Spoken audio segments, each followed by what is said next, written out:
进入到6月份以后，咱们再修剪，记住啊，修剪的时候宜轻不宜重，要少量多次。咱们修剪剪哪里呢？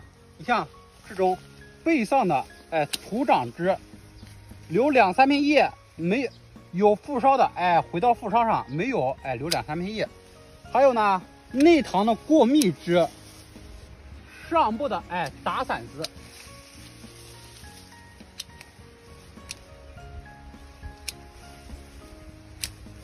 咱们修剪的原则呢是宜轻不宜重，达到呢咱们桃树的基本的通风透光就可以了啊。